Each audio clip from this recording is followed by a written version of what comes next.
This event is called Trauma Literacy for News Leaders, Leading Newsrooms During Times of Disasters, Tragedy and Trolling.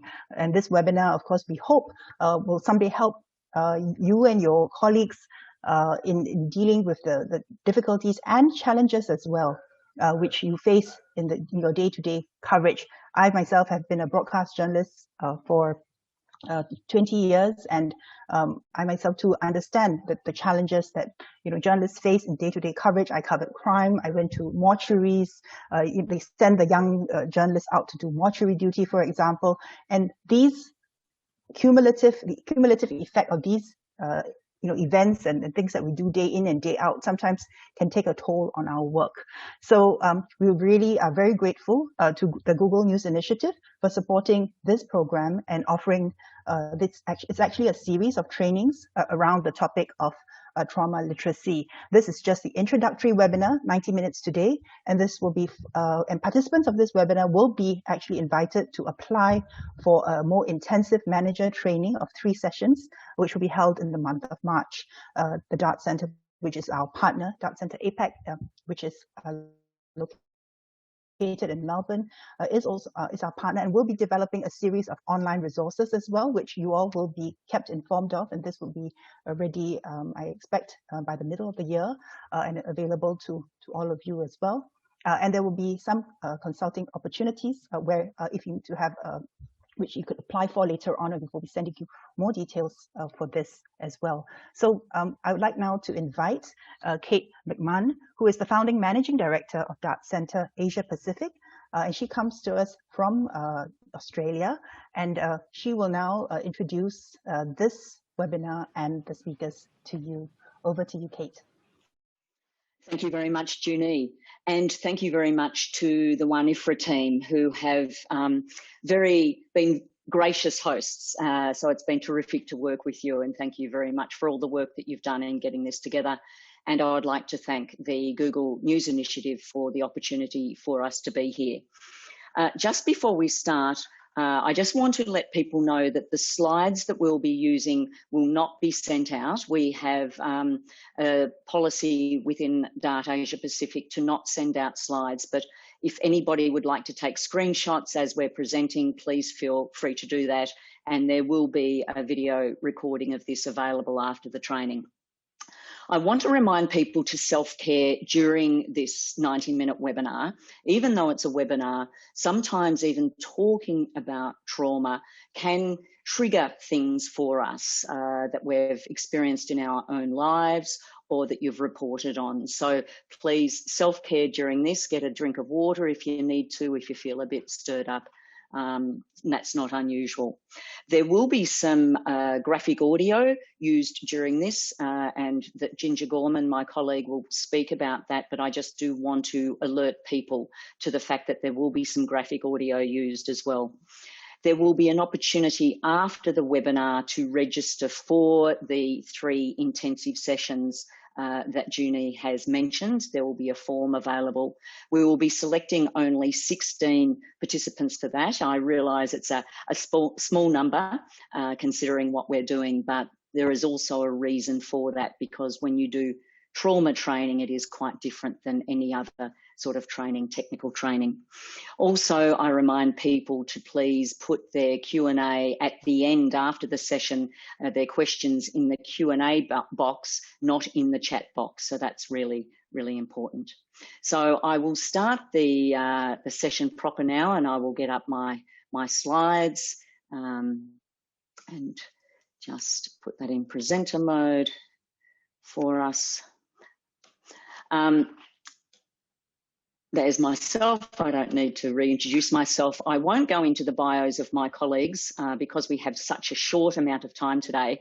It's a little bit like we say, it's a speed dating. It's a tester session. So you can access my colleagues' bios on the web, but I would like to introduce Amantha Perera, who will be working with us, a Sri Lankan journalist, Ginger Gorman, who is also a journalist and a international trolling expert, and Rowena, a manager from the Philippines.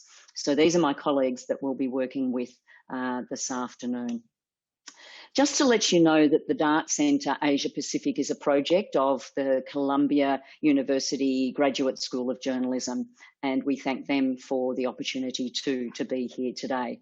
Many of these resources can be found on the Dart Centre website afterwards.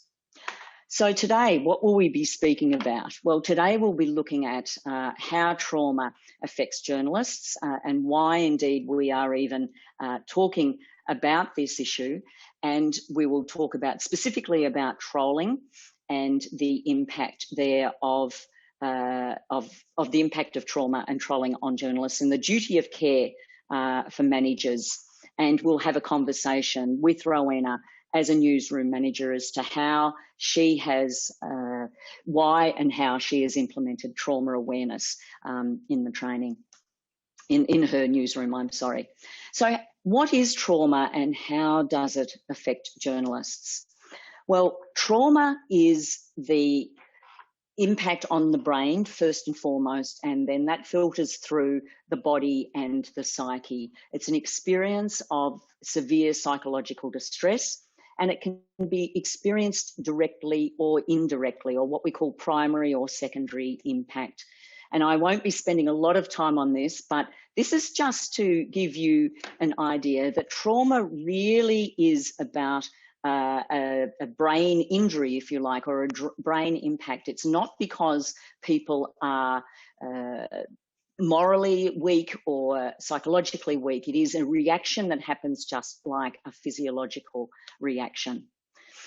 Journalists are very at risk of trauma exposure. The research shows that 86 to 98% of journalists working generally across the world will be affected by or exposed to an event, what we call a PTE, a potentially traumatic event, at least once in their career that is enough to cause psychological injury.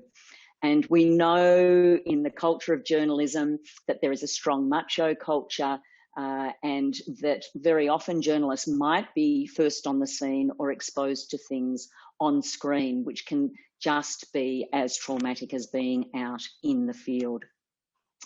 So we talk about trauma literacy, not only because of the duty of care that managers have to their staff and the self-care that staff can have for themselves, but we believe at Dart that being aware of trauma and the machinations, the impact of trauma, can also help you understand your audiences and your communities better.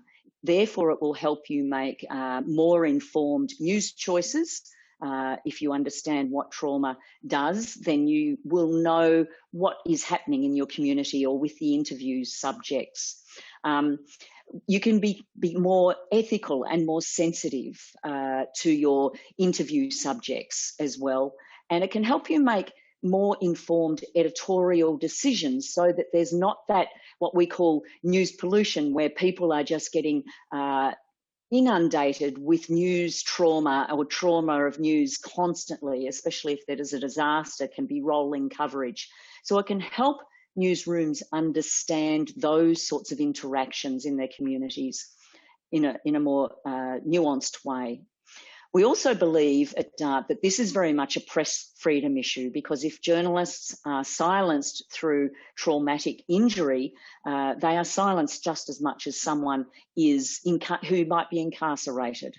We also believe that healthy journalism equals healthy reporting. So any types of event that fits the category of war, terrorism, natural disasters, reporting on sexual abuse, where there's any sort of threat to a journalist, and they can witness that happening to others, or they might experience it first time, has the potential to create a traumatic injury. Even looking at graphic detail, if it is part of your job, looking at graphic images or reading graphic court reports, if you are experiencing that over and over again, it can potentially cause traumatic injury. Those impacts the brain in those areas that I highlighted before. It's not only the visual or the graphic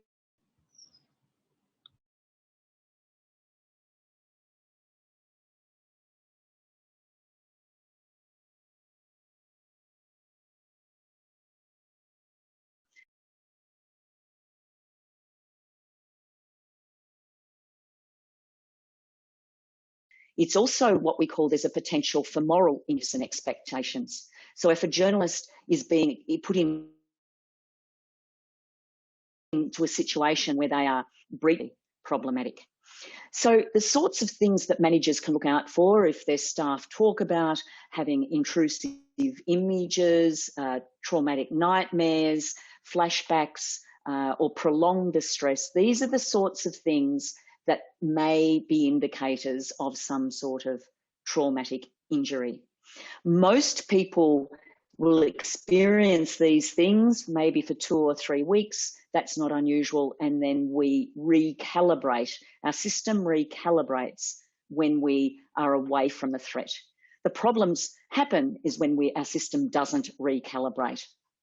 And it's not only those that are exposed through reporting, but it could be indeed anyone in your newsroom, from those that are sitting in the editor suites. It can be the office administration, even if they are getting people calling in who are highly distressed. Indeed, managers themselves, yourselves, can be impacted by having the responsibility of sending people out to potentially traumatic events. So the difference between trauma and stress, I want to just highlight that these are two different entities, but they play very well together. So trauma that causes PTSD is very much when someone feels an experience of life threat to extreme violence or sexual violence. And as I said, this can be experienced directly by the journalists themselves, or they can witness it as happening to others through interviews or graphic content on a screen. This is different to stress when you experience daily hassles.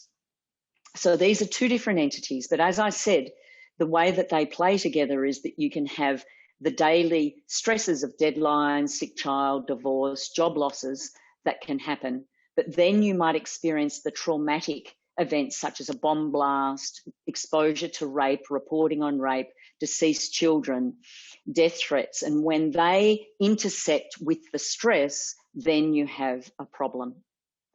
But however, I want to say that whilst we're alerting you to the dangers of trauma exposure, most journalists are indeed very resilient.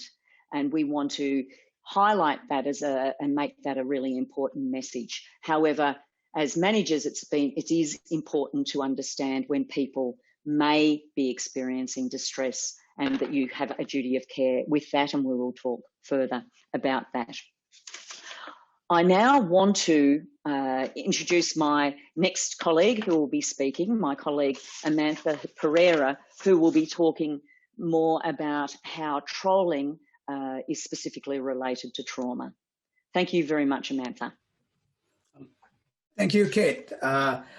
Just a quick clarification. I won't be talking too much about trolling. I would probably be paying more attention to online trauma threats, because my colleague Ginger, who follows me, would be focusing more on trolling. Next slide, please, Cait. Next slide. So the idea of online trauma threats is the online psychological dangers to our mental safety that we face. Now, what I want to emphasize here is that these are not new threats. These are threats that have been there in the past and that we have recognized them in the past as well. But what has happened in the past 1 year to 10 months is that due to the changes in the way that we work, in the way we live, that has taken place due to the pandemic, the nature of the exposure to online trauma threats has changed quite dramatically.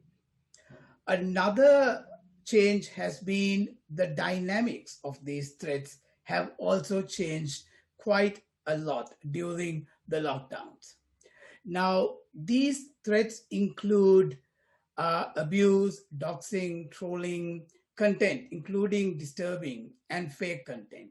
And one example of how the dynamics and the exposure has changed is that a lot of journalists that we have spoken to in the past year or so have said that the type of trauma that they fear because of content that is either fake or that is misinformation has gone up.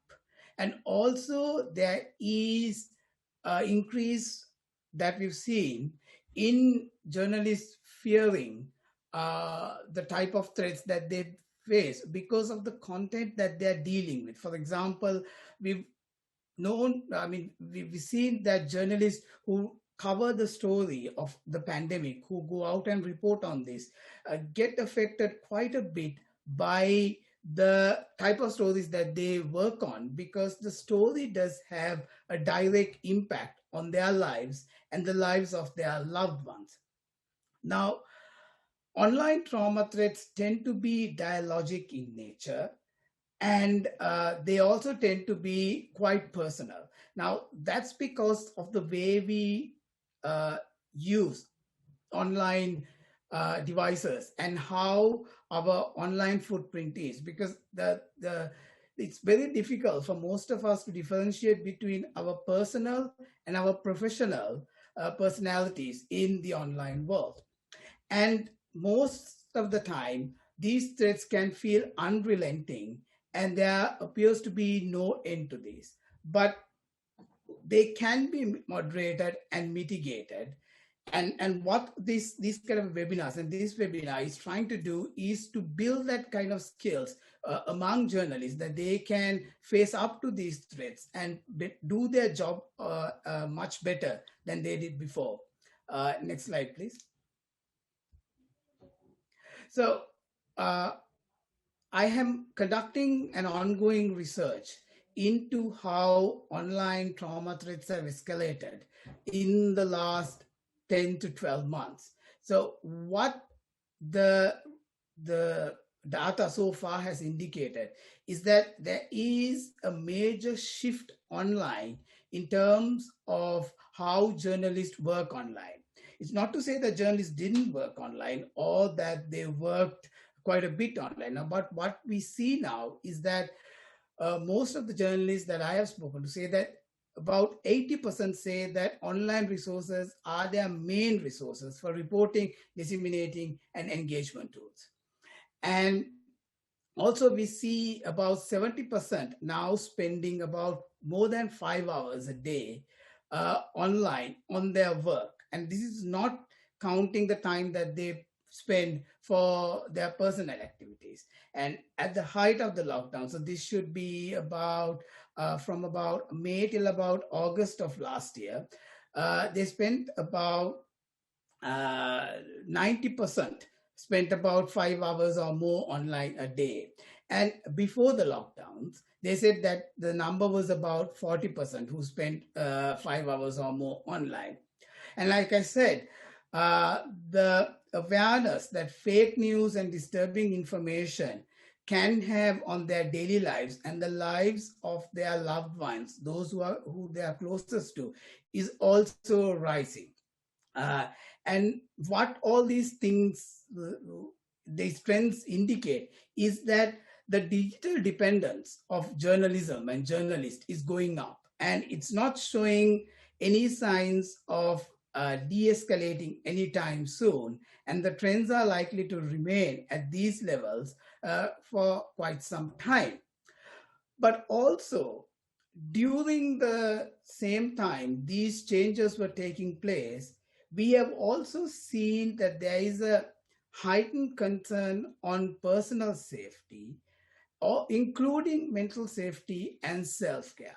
More and more journalists are talking about the impact on their mental safety due to the type of work that they do online.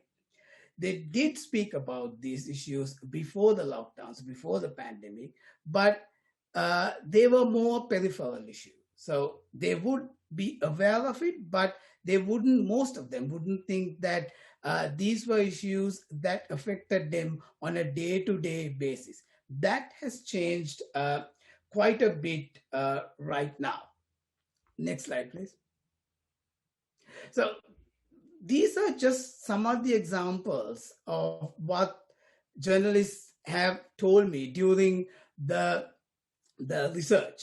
And you get the sense of isolation, uncertainty, anxiety quite a bit. And that is to be expected.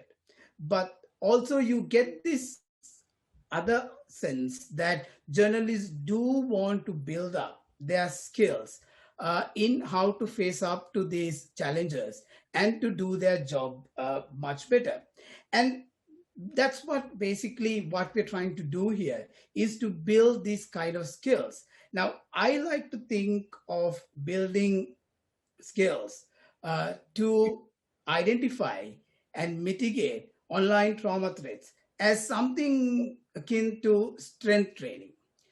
What we do is we build our strengths so that we can face up to these challenges much better, and also do our job better as journalists. Now, the first step in getting ourselves more skilled to be better equipped to face up to these threats is awareness, is to understand how these threats manifest, how they impact, and how we can mitigate them. And it's as the start for that process is as simple as starting a conversation on that. And that is the first step. The first step is being aware of these threats. And it's important to also understand that these threats do not remain static, that they are very dynamic. They change quickly. Their threat levels change quickly. And also, the way they impact can change not only from the general situation, but also from your personal situation. Now, that's one of the things that we need to be quite aware of, that the way online threats can impact journalists and anybody else depends quite a bit on the personal circumstances. Personal circumstances of where you work, how you work, and probably with whom you work. And in the past 10 months or so, we've seen the shift to remote working, and especially working from home environments, having positive and negative impacts.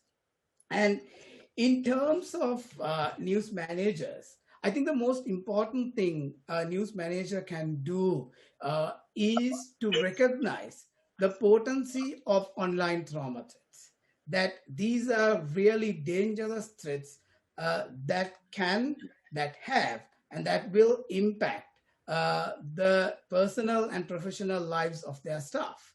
And also to consider these threats as core psychosocial safety concerns. As much as we would talk about the physical safety of journalists who go out to report, we need to talk about the mental safety of journalists. Journalism is a job that's very exciting.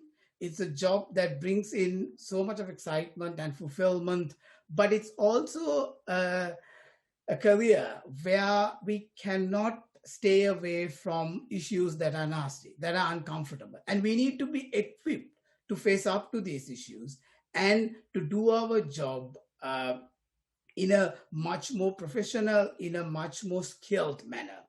And lastly, I think in a newsroom setup, I think the most important thing to build the skills for journalists and the newsroom as a whole to face up to these threats is to recognize them as a threat and then start talking about them. Because if the conversations start at a manager level or at a newsroom leader level, it is much more formalized.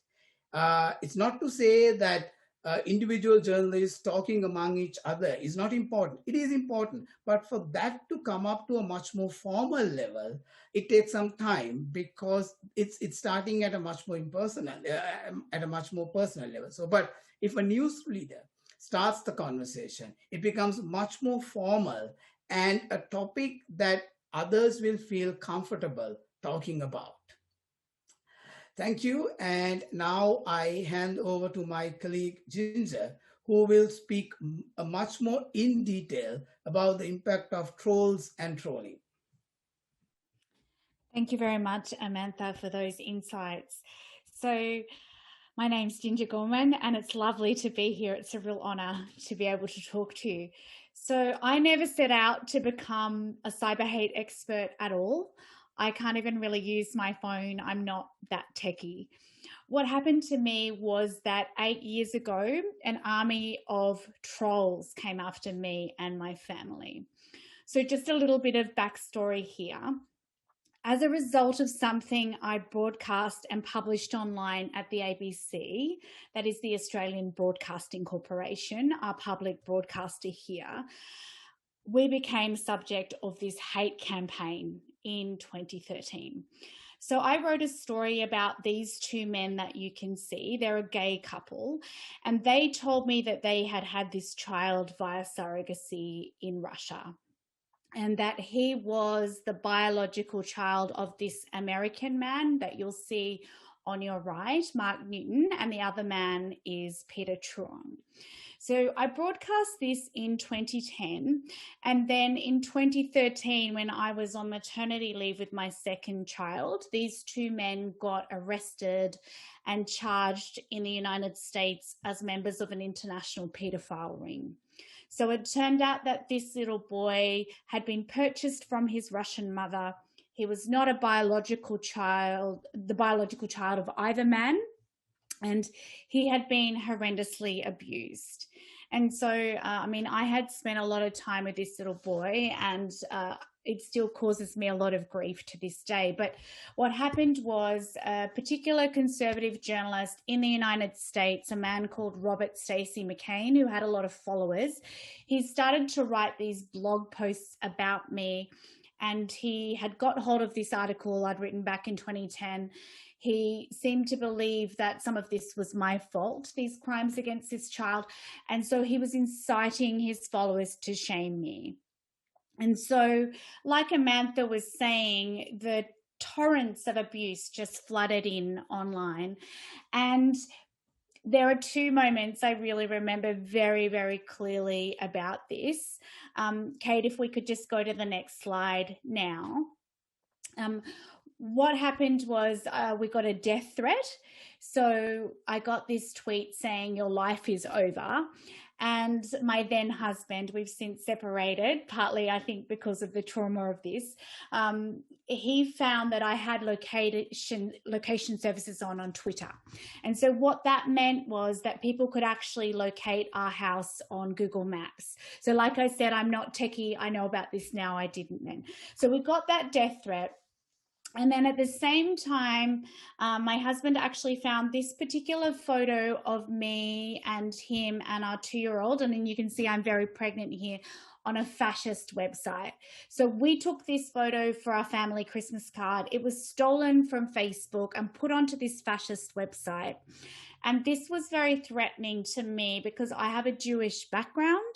A number of my family members were killed in the Holocaust that happened in Europe in the Second World War. And so the combination of this commentary on the fascist website saying that I should be killed and all sorts of things about me and this death threat on Twitter was really, really terrifying. So back then, no one knew what to do. My bosses at the ABC had no idea. And in fact, I remember my boss at the time telling me to call the employee assistance program. So he basically wanted me to go and see a psychologist. And I just remember thinking, no, you idiot. I want to know if someone's going to kill my children. I don't need a psychologist. I remember so clearly during that time, just the fear of this, right? So listening to my little babies, my 2 little girls asleep and breathing in the next room and just thinking, did I put my kids' lives in danger because of my job as a journalist? So no one could tell me, even the police couldn't tell me, like, what was the level of the threat here. Is someone actually going to kill me? Is someone actually going to kill my kids? So I think the thing that I want to say here is this is not just about being afraid. So I wrote a best-selling book, Troll Hunting, that came out in 2019, which came on the back of 5 years of research into this area. And I spent those 5 years really immersed in this dark, violent world of what I call predator trolling. So this is where people are using the internet to do real life harm, physical, mental, or both. And at the extreme end, my research shows that predator trolling is linked to real life crimes like murder, incitement to suicide, and terrorism. And we can see this if we look, for example, at what just happened in the United States recently with the Capitol building. It starts online, but it doesn't stay there, and it can easily turn into real life violence.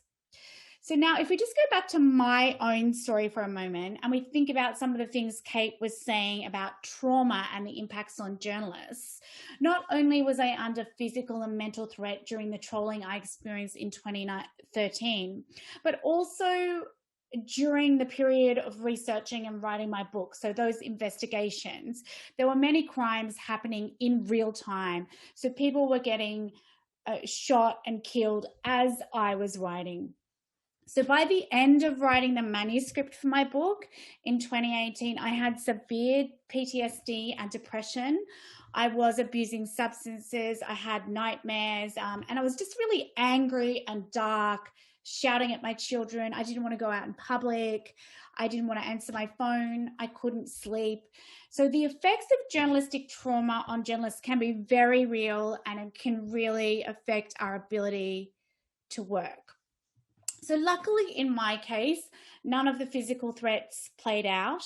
And a couple of years after that incident I was talking about, where I got all the trolling, the fear did subside a little bit. And then of course, because I'm a journalist, professional curiosity took over, and I started asking these questions like, who are these trolls? What do they want?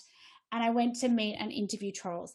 So this is a very organized behavior. This is not accidental. These are not just people being mean in their mum's basements. This means that as news leaders, we need to be very aware of just how dangerous trolls can be. Mark, for example, has incited 3 people to suicide that I know of, and he should be in jail, but he's not. Okay, so we could talk about the psychology of trolls all day, but I want to move on to how much cyber hate costs, both psychologically and the actual financial impact of this behavior. So I went looking for data for my book about the cost of cyber hate around the world, and it did not exist. And so I actually commissioned the Australia Institute. This is a think tank here in Australia, with my own money, to find out how many Australians were experiencing online harassment and how much it costs the economy. So the Australia Institute, or TAI, did this nationally representative survey of 1,557 people, and that was undertaken in 2018 for the purposes of my book, Troll Hunting. And what we found was that 44% of Australian women and 34% of men have experienced one or more forms of online harassment. This is equivalent to 8.8 million Australians. Now, if you think about the fact that we only have 25 million people in Australia, I know it's tiny compared to China or India, it is a lot of people for us.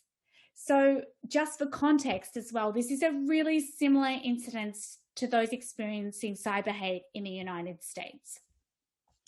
The high aggregate cost of this online harassment to the Australian public is $3.7 billion. And I think I've got the US figure for you there as well on the screen. This figure only takes into account time off work, so lost income and health costs, stuff like doctor's visits, medication. It doesn't take into account all those other things that cyber hate targets end up paying for, like in Australia, court costs, moving house costs, security, that sort of thing. So the real cost of this is much, much higher. This is a significant occupational health and safety risk for workplaces. And in fact, you know, there's an Indian journalist in my book who was killed because of online harassment. Her name was Gary Lanka, and she was killed in 2017. This has a real chilling effect on press freedom, freedom of speech, and many journalists have left their jobs because of this or been unwilling to cover controversial stories thereafter.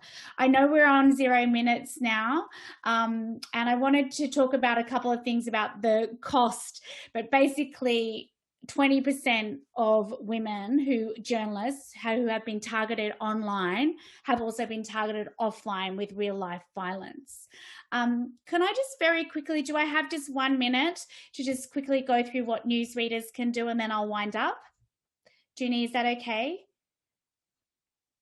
Sure, go ahead. Okay, so the impact on journalists is severe, and especially journalists who are in the LGBTI community, disabled people, and so forth, because trolls attack those people more.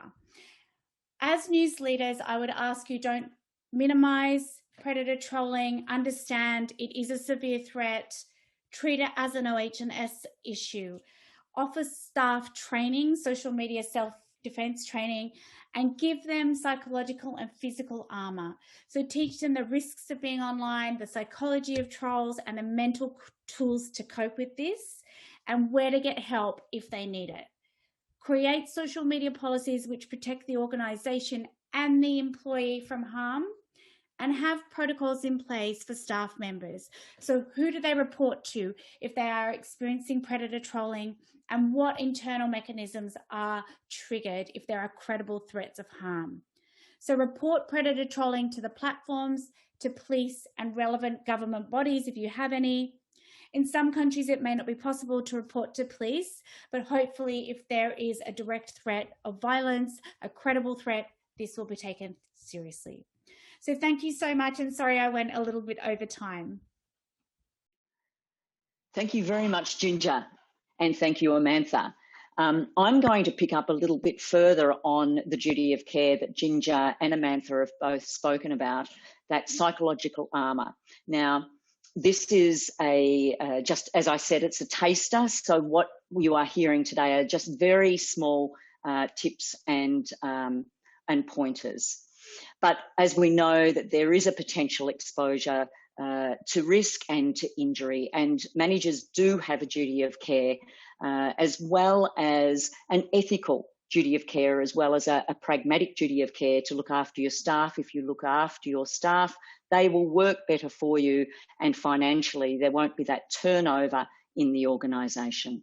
We also know that psychological injuries are not necessarily permanent. If someone has PTSD, it doesn't necessarily mean they have that for life, as long as they get the appropriate treatment and support.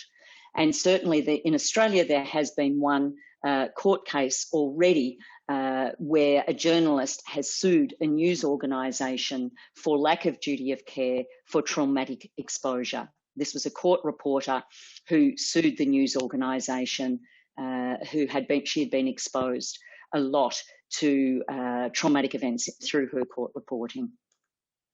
So what we know that can enhance the resilience of journalists out in the field, or who are experiencing trolling or working online, is to have a real sense of purpose and mission of what they're doing. We know that the resilience research shows that if you have a strong sense of purpose and belief in what you're doing, that enhances people's resilience. We also teach people to have what we call regulation skills for the sympathetic nervous system. I talked before about how the brain registers that fight, flight, freeze response. We can teach journalists and teach managers how to bring their levels of arousal down, that disturbance and distress that you might feel. And they're the sort of things that we will be teaching in the intensive course that will be following this introductory training. So things like the deep breathing, mindfulness practices, social connection is really very important. And again, the research tells us that support from managers and editors from the organisation, as Ginger talked about, having those policies and processes put in place, all help the journalists and the staff member feel like they're being supported. that somebody has got their back and looking after them. Family and friends, that we can encourage social connection of your staff to connect up to people who understand them.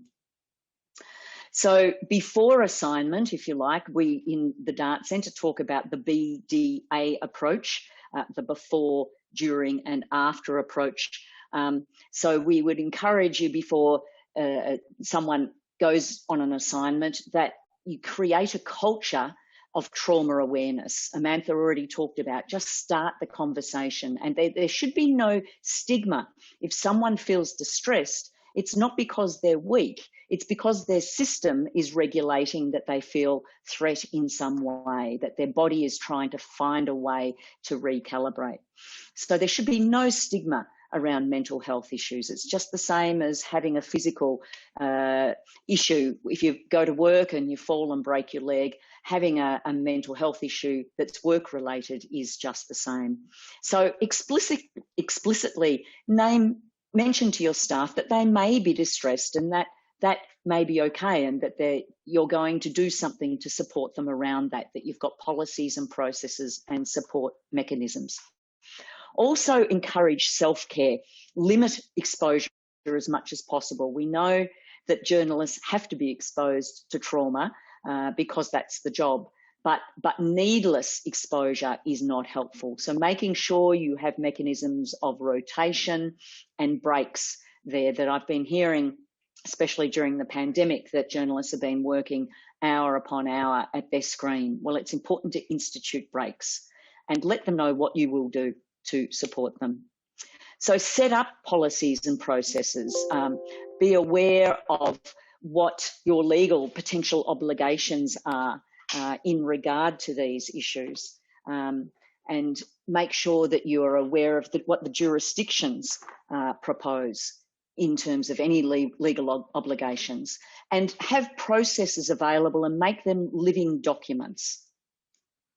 And afterwards, after the assignment, check in with your staff and ensure that there's fatigue management there, that set an example of you taking breaks and making sure your staff can do that as well. And watch out for your language, because people often be raw when they're experiencing trauma. So if you are going to rotate people off the job for a period of time, discuss it with them before, and don't let them feel that they're being belittled because they are being rotated off, because people's defences will be down. As Ginger said, she got angry, she experienced these post-trauma reactions.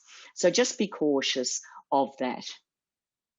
They are just a few of the very basic tips that you can do during trauma exposure as news managers.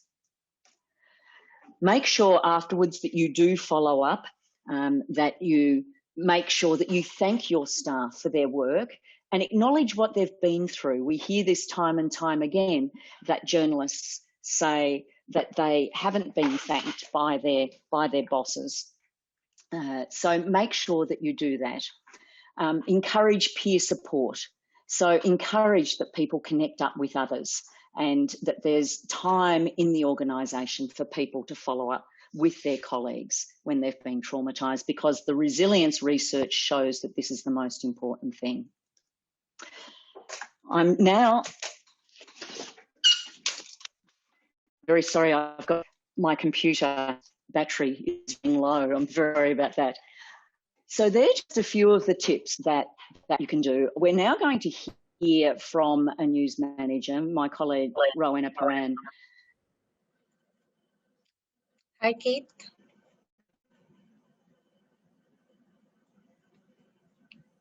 And I'm going to have a conversation. Rowena, welcome. Hi. Good morning from the Philippines, or good afternoon? How are things there in the Philippines at the moment? Not very good in terms of weather, in terms of situation of journalists. Not really very good. So in that context, Rowena, can you tell me what it was that made you think that you needed to introduce trauma literacy into your newsroom? The issues are not just in our newsroom, it's actually in newsrooms all over the Philippines. I used to be president of the National Union of Journalists, and I was in the position to see so many reporters coming back from difficult coverage, really exhausted, not just physically, but more psychologically, emotionally. There were there were signs that were very clear, like the journalist who covered the massacre and later he had gone with him. Then sometimes the signs are more subtle, but they are there. But the problem was that managers are not looking. I understand that we have deadlines, we are concerned with ratings, we race for exclusives, and we need to be the first to break stories. But recognizing the signs that there are problems doesn't really need a medical degree. It's not rocket science. They are also actually the same signs that you look out for when you deal with your family, with your children. Restlessness, isolating themselves, changes in behavior, etc. So lack of awareness is one big issue. Another case is the issue of stigma. People are scared to be deemed not fit to do journalism because they are affected by the type of coverage that they are doing. They are Just going scared. to ask that, Rowena, are you able to fix your audio a bit more? People are finding it hard to hear you. So I'm just wondering if that's possible. Yeah, is this better? I can hear you fine, but apparently others are finding it hard. I find it fine, but that may be better. Thank you. So lack of awareness and stigma issues. Mm-hmm. And then there's the issue of resources as well. In a lot of newsrooms, there's no budget for this kind of need. They would probably have resources for Kevlar helmets and bulletproof vests, but they wouldn't have any for the psychosocial needs. So these are the main problems that I saw, and I thought would need to be addressed immediately. So when you noticed those issues, the lack of resources, the stigma, the lack of support, what sorts of things did you apply in the newsroom? What sort of trauma awareness practices? It started in our newsroom. It started with the typhoon, super typhoon Haiyan, if you remember. There was a lot of feedback of the difficulties of cover, and it was difficult. We have more than 6,000 people there. So the journalists who were sent to cover, and even our regional station in that area, which was heavily affected by the super typhoon, they all obviously needed help. And that's when we were able to convince management that a trauma peer support activity would be very helpful for the entire crew, not just the journalists, but even the drivers, the cameramen, even the editors the video editors. So it started from there, and after seeing that it was effective, management supported the different peer support activities. And since then, we've been doing that for the journalists, for the news teams who cover the extrajudicial killings, the fightings in Mindanao, and other kinds of difficult coverages. Ginger mentioned being trolled and how to respond to that. The newsroom also set up a protocol for that kind of thing happening. So it was clear if somebody is trolled or somebody receives a threat, whether online or perhaps through their cell phone, mobile phones, text messages, and all that. A protocol was drafted, and wherein staff who received that kind of threat get support, and it was very, very helpful. I myself also got that kind of experience, and I found it very, very helpful psychologically to know that there's a unit, there's actually a person you can talk to when that kind of thing happens. So the protocol is very important. The peer support activities are very important. It did not just consist of sharing experiences, which in itself is already helpful, but there were also short discussions on, like what you did, it's like a short trauma 101, how trauma happens, what to do, how to be resilient. It's an opportunity also to strengthen that sense of purpose of how important the job of a journalist is. So the peer support activities is it's the one thing that really helped, but also because Philippines is very Catholic, so the newsroom management also provided a facility wherein people can consult with counselors, with religious counselors, with priests, and also, of course, a medical professional to consult. So these are all very practical, very doable things.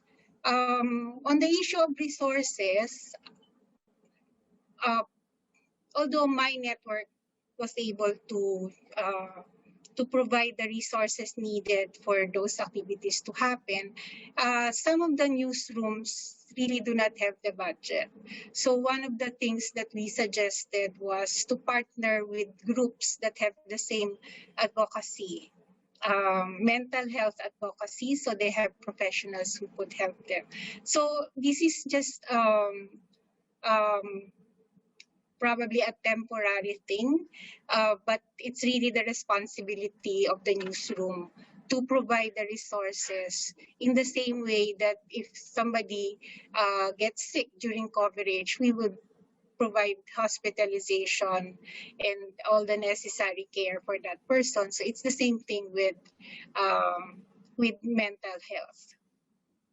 Can I ask, Rowena, with the protocol that was put into place, I imagine that what you've just talked about were part of the protocol. Was there anything else in terms of the process and the protocol that managers did that you haven't mentioned?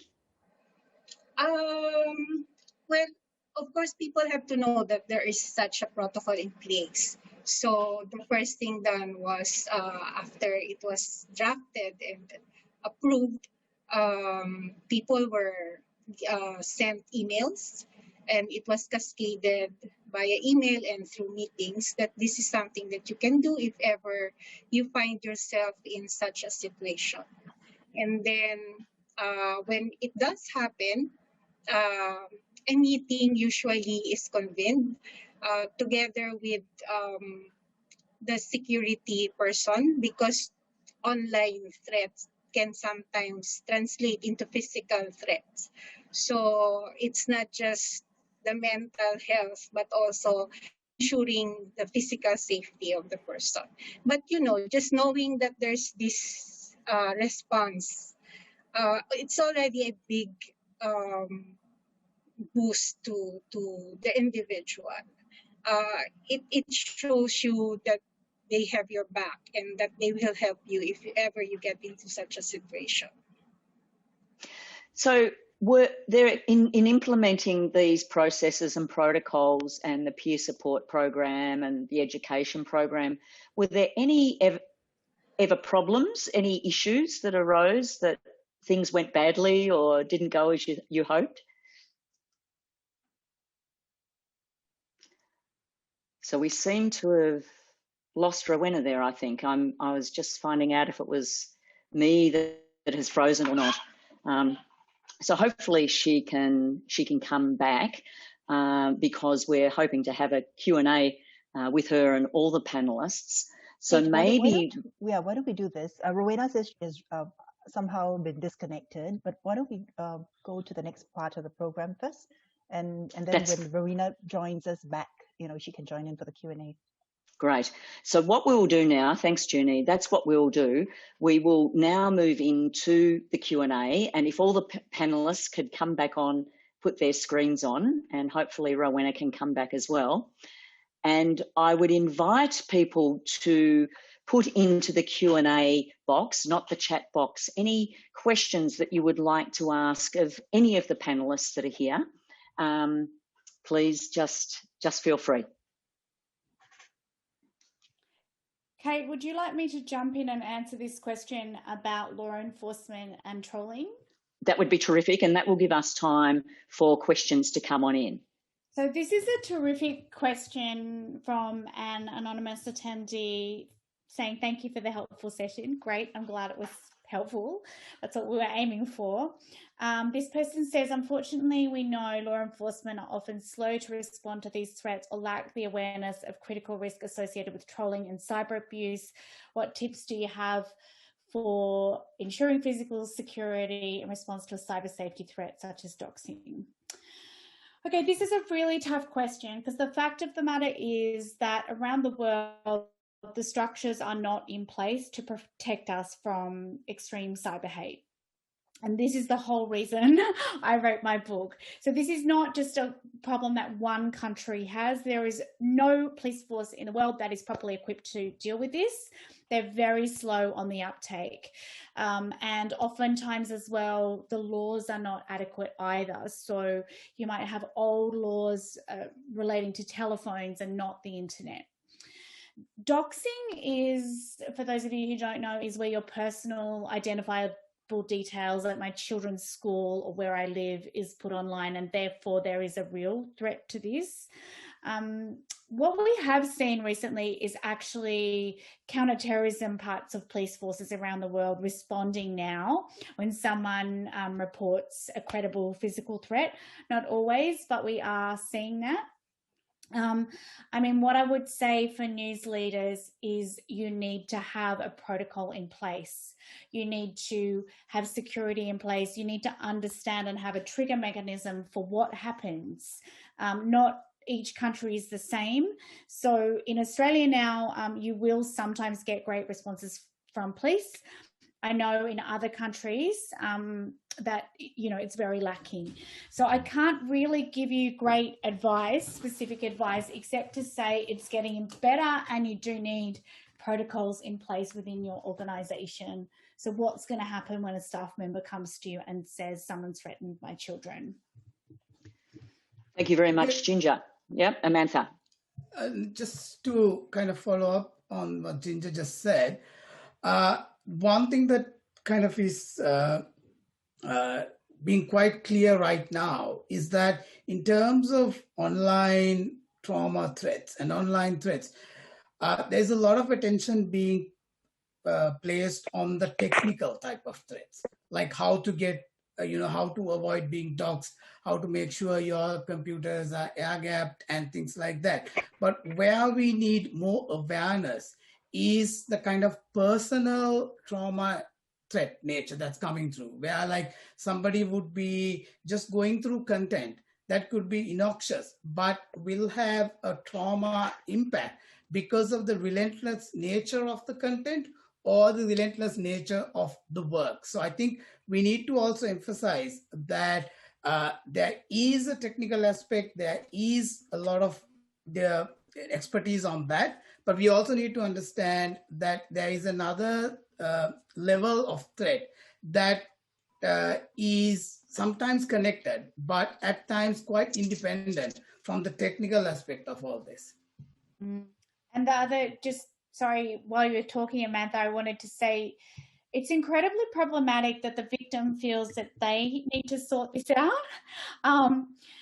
People always come to me and say, what can I do? And I say, but you're the victim. Actually, we need to be looking as a community. So we're journalists, right? So we need to be looking at the perpetrators and bringing them to account and making law enforcement aware, making governments aware. We need to do a lot more reporting on this as an issue because, strangely enough, as journalists, it affects us more than any other cohort, especially if you're a person of colour, if you have a disability, if you are in any group that the trolls consider to be a minority, they will attack you more. So it shouldn't really be up to you. It shouldn't be about whether you can, you know, put a particular setting on your computer. Actually, society needs to do a much better job of this, and at the moment we're not. So I wish I could give you a better answer, but there's no magic bullet for this at the moment. Thank you very much. Now we've got Rowena back.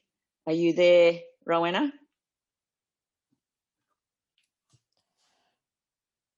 Hopefully she's on the phone. Is she? Yeah.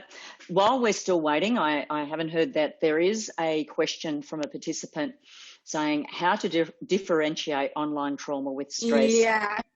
Oh, you're there. I'll come back to you. I'll just finish with this question in the Q&A and then we'll circle back to you. Some people deal with deadline pressure, but someone has been a victim of sexual harassment and can't stop thinking about it and has a headache and trembling hands, but is scared to tell the story because of feeling ashamed. That's where I really want to talk about the importance of not stigmatizing, that when you have been threatened and harassed, and it's a bit like Ginger was just saying, it is not our fault. It's a natural response to feel these things. As I said, they're physiological, they're biological. The brain is doing this to protect us. All animals actually shake and sweat and have all these sorts of physical reactions when we are threatened or traumatized. So that is a normal physiological reaction. So the shame, it's very hard not to feel ashamed, but it's, I can hear someone else talking over the top now.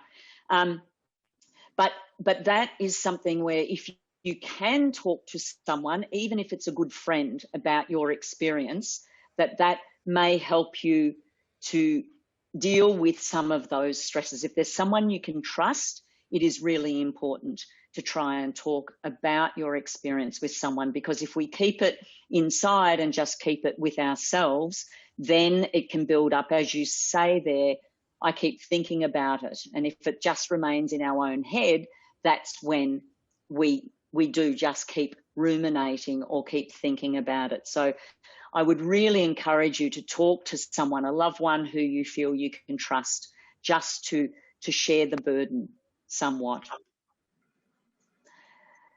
Now, Rowena, you are back. Yes. Thank you. Yeah, Thank you. sorry about that. That's okay.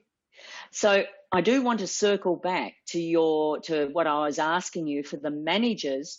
Were there any problems that you experienced when you were doing the trauma literacy in the newsroom and trying to destigmatize these issues? Well, the very basic problem was that at first it was difficult to get people to come because they were saying that they have this assignment to do, they have this work to do, and it really needed, some people needed convincing for them to be part of such an activity. We understand that it's probably because some of them are not ready to share their experience because it's difficult for them to talk about it. So it wasn't something that was required, but only those people who are willing to be part of such an activity, they were the ones who were asked to join. But eventually, after the first activity that we did, apparently the feedback was good, and more people started attending.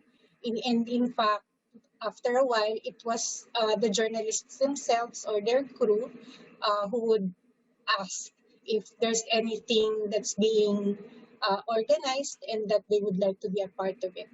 And in fact, some of them wanted to become members of the Trauma Peer Support Network, not just for our network, but also for other journalists in other newsrooms. So that, I think, is an indication that it's a helpful activity.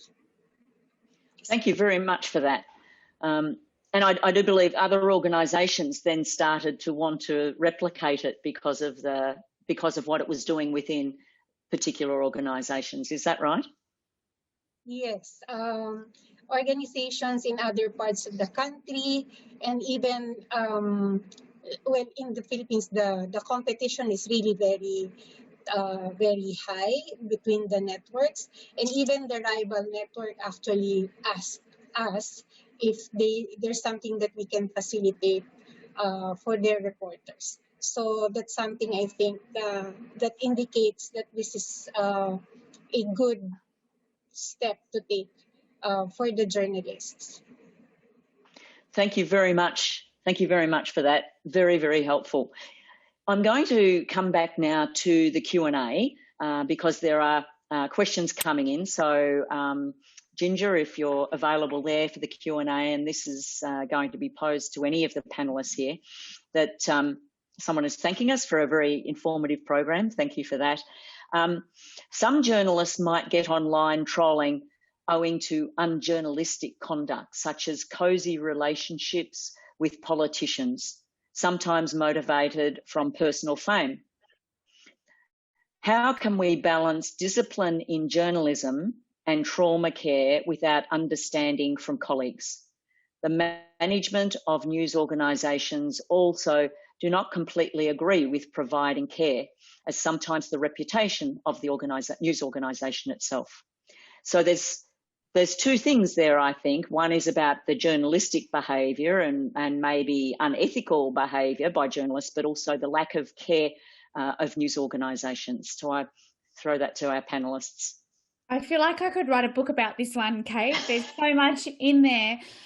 The first one is a tricky one because what the internet has done is made all information infinitely publishable. So I would say in the old days, if I was having an affair with my friend's husband or something, that would never have been on the internet and may never have affected my work. And now you can tell everybody and you can spread all kinds of rumors and misinformation. So whether this is a good thing or a bad thing, you know, is really questionable. I mean, journalistic ethics is crucial regardless of what period we're reporting in, but whether or not it should all be spread online is another question. You know, that it's still trolling, isn't it, if you're spreading nasty information about people and you're aiming to harm them, regardless of whether it's true or not. So look, this is a really difficult and maybe in a way the internet has rebalanced power, because as journalists previously we could report on politicians' private lives whenever we wanted, and now the public can say whatever they want about us online. I'm not sure whether that's a good thing or not. I don't really have an answer to that, except that all journalists should stick to the highest ethics. It's getting harder and harder in our jobs as newsrooms come under more pressure and there's less money from advertising, and especially in COVID. So I'm a big one on the ethics front. And journalists should not be having cosy relationships with politicians and should, you know, keep their powder dry, we would say. This is a difficult one, isn't it, Cait, about trying to get the organisation to care about you. I've worked in a lot of, you know, a number of media organisations, and this is very hard. This culture has to start at the top. And, you know, you might have some more ideas about how to coax news organisations into providing care for their staff. I mean, what I would say, given this amazing opportunity to speak to news leaders today, is if you don't take care of your staff, it's actually you that is going to lose out, because if we are suffering PTSD in the way that I did, you cannot function at work. And I am a very experienced journalist that does important investigations. If you don't take care of me in the workplace, I can't do my job. So, you know, but that isn't going to change the culture of organizations necessarily. Cait might have some more ideas about how to get cultures to change, so that, because this isn't. But I think Rowena's put her hand up there as a news manager. What would you say to that, Rowena? The trolling due to unjournalistic conduct, perhaps we need to provide the venue for them wherein they can file a complaint, how you know, send their feedback and show that journalists or the news management listens to those complaints.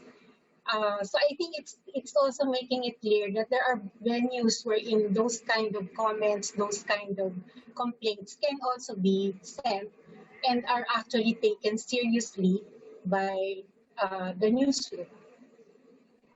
And perhaps that would lessen the trolling or the negative comments that we sometimes get in social media. Thank you very much. We have a question here specifically for Amantha.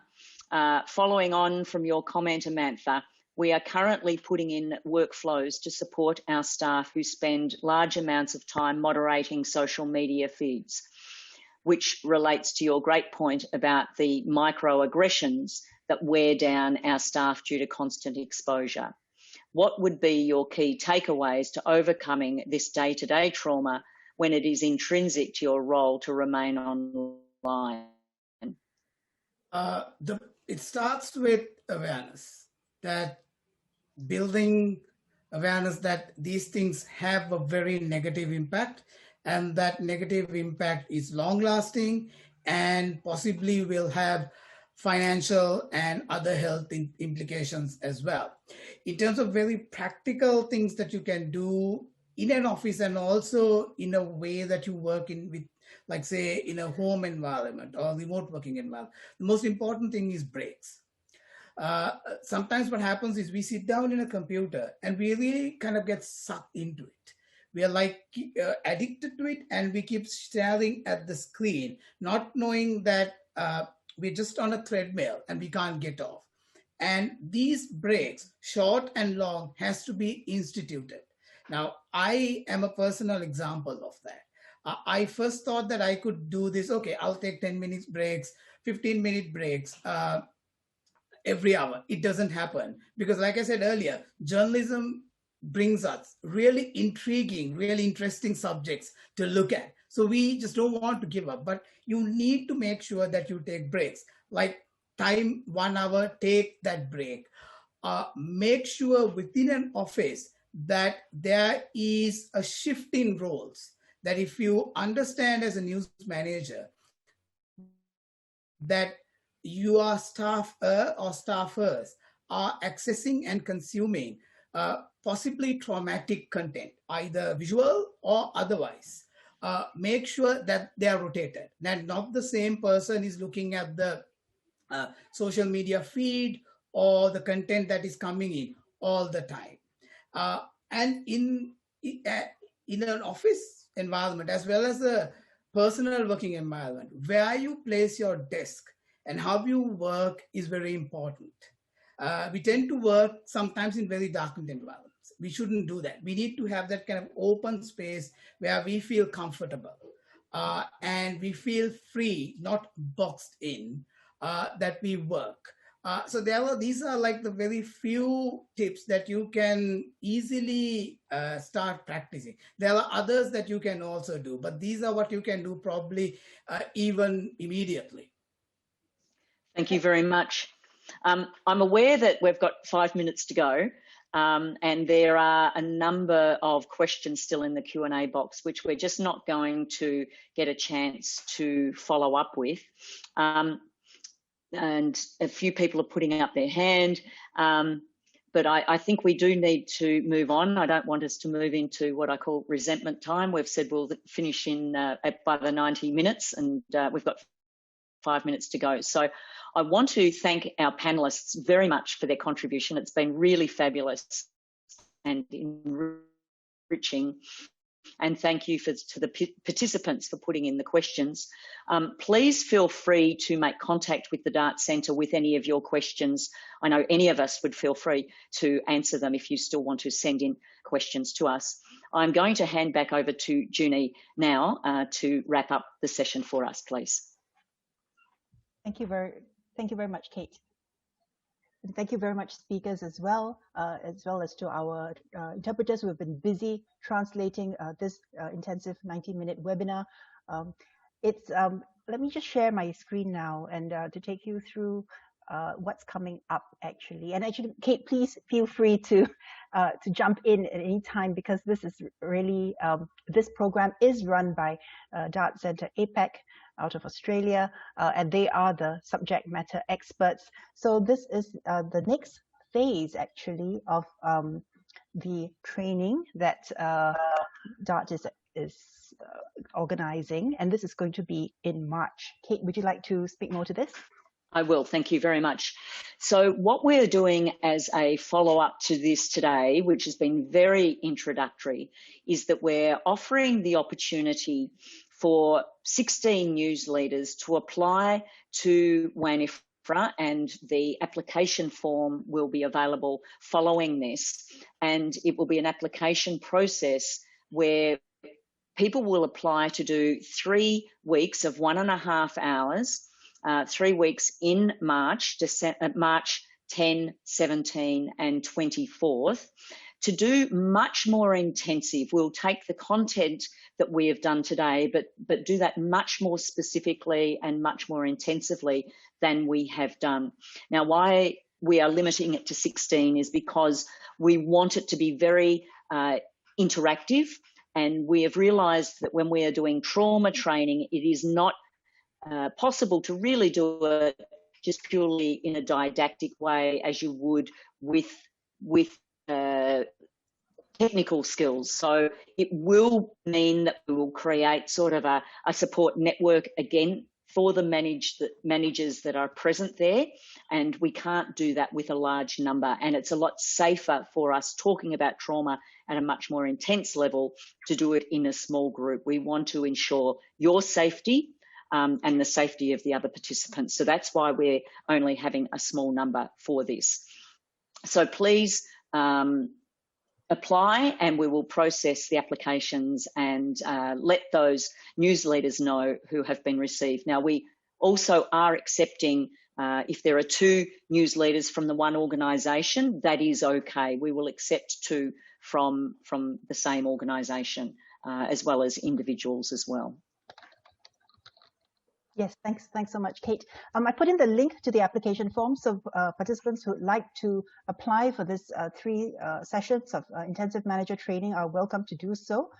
Please share some information about your newsroom so that the Dart APAC folks can actually evaluate your applications. As Cait mentioned, there are only 16 places, up to 2 per news organization, and of course that's a lot, considering that there's actually a lot of interest in this webinar. There are like 300 over people who have been registered for today's session, and it is open to all of you who have actually applied, who have actually attended today's session. So I'm very happy to see this as a continuation, and for those of you who wish to take this a step further, this is the opportunity to do so, and you will have the support of the experts at the Dart Centre APAC.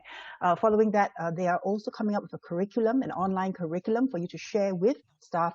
That will be out later in, is that April, May period that will be ready? About May. But also, thank you, Joon-Nie, for raising that. Also, following this intensive, the 3-week intensive, there will be an opportunity for 2 news organisations to build on that even further, where the Dart Centre will give very pragmatic consultation to 2 news organisations to really help them craft their policies and processes around this topic, because we realise that just having education is one small part of it, but it's very important to really help support news organisations to put in place those protocols that Rowena was talking about and that Amantha and Ginger were talking about. So there will be an opportunity, if you have been part of the intensive, to carry that further with your news organisation. Absolutely. And of course, we have to thank Google News Initiative for making all this training possible. I think everyone here will agree that journalists' mental health is very important. We are hearing a lot of it as well from other programs that we manage. It's something which, of course, nobody would actually want to admit publicly and openly. So thank you, GNI, for creating a safe space for us, an opportunity for us to discuss this very important issue. As we can see, thank you those of you who have actually shared some of your experiences through your questions. We know there are folks out there who are going through a lot, and I'm so grateful to the speakers as well for making yourselves available with your email addresses and accessible to answer the questions that have not been answered here today. So with that, I think we're able to end exactly on the dot. It is in Singapore at least 1:30 Singapore time. Thank you so much for our great speakers and Cait and Joon-Nie Lau at Dart APAC as well for putting this amazing program together. We'll be following up as well with an email with links and so on and further details. So thank you everybody for coming today. We really appreciate your time and hope please stay safe, everybody. Bye-bye.